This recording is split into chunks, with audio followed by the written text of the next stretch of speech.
মৰমৰ ছাত্ৰসকল, আগৰ ভিডিঅ'টোত আমি কাৰক কাক বোলে বা কাৰকবাচক বিভক্তি কাক বোলে সেইখিনি কথা আলোচনা কৰিছিলোঁ। গতিকে আজিৰ ভিডিঅ'টোত আমি শব্দ বিভক্তি যিটো আছে সেইটো আলোচনা কৰিম আৰু অসমীয়া ভাষাত শব্দ বিভক্তি কেই প্ৰকাৰৰ বুজাই লিখা সেইখিনি কথা। এতিয়া চোৱা, এই প্ৰশ্নটো আৰু এই প্ৰশ্নটোৰ মাজত পাৰ্থক্য তোমালোকে নিশ্চয় ধৰিব পাৰিছা। ইয়াতে কাৰক কাক বোলে সেইটোতো সুধিছে, কেই প্ৰকাৰৰ সেইটোতো সুধিছে, লগতে সূত্ৰ লিখি কি বিভক্তি যোগ হৈছে সেইটো লিখিব লাগে। আৰু এই প্ৰশ্নটোত কেৱল বিভক্তিৰ কথা উল্লেখ কৰিছে যে শব্দ বিভক্তি কাক বোলে আৰু অসমীয়াত শব্দ বিভক্তি কেই প্ৰকাৰৰ সেইখিনি মাত্ৰ লিখিবৰ কাৰণে ইয়াত কোৱা হৈছে। চোৱা, যিমানবোৰ এইটো আহিছে 12 আৰু 17ত আহিছে, এই প্ৰশ্নটো আকৌ আহিছে। চোৱা, শব্দ বিভক্তি কেই প্ৰকাৰৰ কি প্ৰতিবিধৰ উদাহৰণ দি বুজাই লিখিব লাগে। 14 আৰু 16ত আহিছে।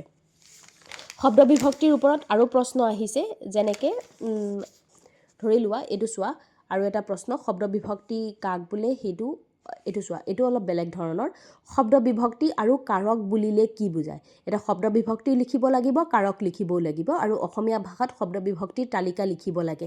মানে প্ৰথমা দ্বিতীয়া সেইখিনি উল্লেখ কৰিব লাগে। 19ত মানে প্ৰশ্নটো আহিছে। তাৰপিছত চোৱা, অসমীয়া শব্দ বিভক্তি আৰু এটা প্ৰশ্ন আহিছে, 20ত আহিছে। তাৰপিছত চোৱা, শব্দ বিভক্তি কাক বোলে সেইটো আহিছে, অসমীয়া ভাষাত 7 বিধ শব্দ বিভক্তি কি লিখিব লাগে, 23ত আহিছে প্ৰশ্নটো। এতিয়া তাৰ লগতে বিভক্তিৰ তোমালোকৰ 24 আৰু 25ত পৰীক্ষাত অহা নাই, ইয়াত এটা প্ৰশ্ন দিছে 2025 বৰ্ষত। এইটো এটা প্ৰশ্ন, কৰ্মকাৰক কাক বোলে, কৰ্মকাৰকত কি বিভক্তি যোগ হয়, এটা উদাহৰণ দিয়া। এনেকৈ উঠাই দিব পাৰে। এই যে লাষ্ট ভিডিঅ'টোত আমি যিটো আলোচনা কৰিছিলোঁ আগৰ ভিডিঅ'ত, যে কৰ্মকাৰক কি আছিলে, যে কৰ্তাই যাৰ ওপৰত কাম কৰিব তাকে কৰ্মকাৰক বুলি কোৱা হয়। আৰু কৰ্মকাৰকত কি বিভক্তি যোগ হৈছে, যে কৰ্মকাৰকত দ্বিতীয় বিভক্তি যোগ হৈছে। উদাহৰণ লিখিব লাগে, এটা উদাহৰণ দি দিলে হৈ যাব। কেতিয়াবা তোমালোকক এইটো প্ৰশ্ন এনেকৈ ধৰণৰ প্ৰশ্ন কৰি দিব পাৰে, কৰ্তাকাৰক কাক বোলে, তাৰপিছত অধিকৰণ কাৰক কাক বোলে, অপাদান কাৰক কাক বোলে, অপাদান কাৰকত কি বিভক্তি যোগ হয়নে, এনেকৈ প্ৰশ্ন কৰি দিব পাৰে। গতিকে আমি আগৰ ভিডিঅ'টোত সেইখিনি গোটেইখিনি কথা আলোচনা কৰিছিলোঁ। এতিয়া আমি মূলতঃ কি চাওঁ, শব্দ বিভক্তি কাক বোলে সেইখিনি আলোচনা কৰোঁ। চোৱা, প্ৰশ্নত যদি তোমাক শব্দ বিভক্তি কাক বোলে আৰু লগতে কাৰক অনুযায়ী যদি লিখিবৰ কাৰণে দিয়া হয়, তেতিয়া আমি কাৰক অনুযায়ী কৰ্তাৰ লগত কি বিভক্তি যোগ হৈছে তেনেকৈ লিখিম, আগৰ ভিডিঅ'টোত যিখিনি কথা আলোচনা কৰা হৈছে। কিন্তু প্ৰশ্ন যদি কেৱল ডাইৰেক্ট এনেকৈ দিয়া থাকে, শব্দ বিভক্তি কাক বোলে ই কেই প্ৰকাৰ আৰু কি, তেতিয়া কিন্তু আমি শব্দ বিভক্তি কাক বোলে সেইখিনি লিখি মাত্ৰ কেই প্ৰকাৰৰ হয় সেইখিনি উল্লেখ কৰিম। যেনেকৈ চোৱা, শব্দ বিভক্তি হ'ল কাৰকৰ লগত যোগ হোৱা বিভক্তিবোৰকে শব্দ বিভক্তি বা কাৰকবাচক বিভক্তি বুলি কোৱা হয়। অসমীয়াত কাৰকবাচক বিভক্তি বা শব্দ বিভক্তি কেইটা হয়, আমি আচলতে 7টা পঢ়িছিলোঁ, হয়নে নহয়? কিন্তু তোমালোকৰ কিতাপত উল্লেখ কৰা আছে বিভক্তি 6টা। মই তোমালোকক দেখুৱাই দিওঁ, তেতিয়া ভালদৰে বুজি পাবা। এইটো চোৱা, পৃষ্ঠা নম্বৰ তোমাৰ 172 পৃষ্ঠাত ইয়াতে আছে। চোৱা, কাৰক, অসমীয়াত কাৰকবাচক বিভক্তি 6টা।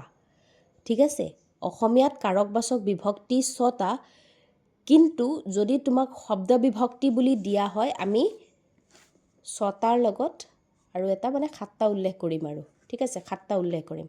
কি? প্ৰথমা ইৰ লগত ব্ৰেকেটত তোমালোকে দি দিবা কৰ্তাকাৰক, দ্বিতীয় কি আছে, অক আছে কৰ্মকাৰক, তৃতীয় ৰে বা এৰে কৰণকাৰক, চতুৰ্থী লৈ বা অলৈ নিমিত্তকাৰক, ষষ্ঠী ৰ বা অৰ সম্বন্ধ পদৰ লগত ব্যৱহাৰ হয়, সপ্তমী আছে অধিকৰণ কাৰক। এনেকৈ দি দিলে হৈ যাব। ঠিক আছে, আকৌ তোমাক এই বস্তুটো উল্লেখ কৰিবৰ কাৰণে নিৰ্দিষ্টকৈ কিন্তু উল্লেখ কৰিবা দেই।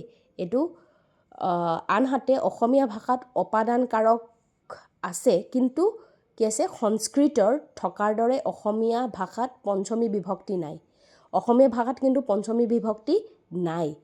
অসমীয়াৰ সম্বন্ধ পদৰ বিভক্তি অৰ্থাৎ ষষ্ঠীৰ ৰৰ পিছত আমি পঢ়িছিলোঁ নহয়, ষষ্ঠীৰ ৰৰ পিছত পঞ্চমী পৰাটো অনুপদ যোগ হৈ পেলাই আমাৰ কি হয়, অপাদান কাৰক সম্পাদন কৰা হয় গতিকে শব্দ বিভক্তি কাক বোলে 7 প্ৰকাৰৰ শব্দ বিভক্তি যদি আহে একেবাৰে ডাইৰেক্ট ধুনীয়াকৈ লিখিবা যে কাৰক অনুযায়ী যিবোৰ বিভক্তি যোগ হয় তাকে কাৰকবাচক বিভক্তি বা শব্দ বিভক্তি বুলি কোৱা হয় শব্দ বিভক্তি 7 প্ৰকাৰৰ প্ৰথমা দ্বিতীয়া তৃতীয়া চতুৰ্থী পঞ্চমী ষষ্ঠী আৰু সপ্তমী এইখিনি উল্লেখ কৰিবা কি আছে আৰু শেষত এইটো কথা উল্লেখ কৰি দিবা যে অপাদান কাৰকত কি আছে আমাৰ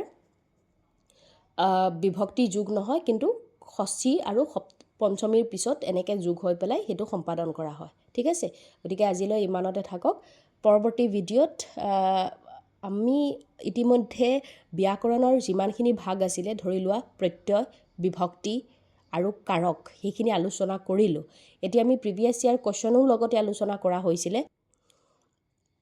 মই মাত্ৰ তোমালোকক জতুৱা ঠাঁচ আৰু প্ৰত্যয় ভাঙা সেইখিনি ওপৰত আৰু দুটামান ভিডিঅ' লৈ আহিম আৰু যদি তোমালোকৰ নুবুজা কিবা থাকে কমেণ্ট বক্সত সেইখিনি কমেণ্ট কৰিব পাৰা আজিলৈ ইমানতে ধন্যবাদ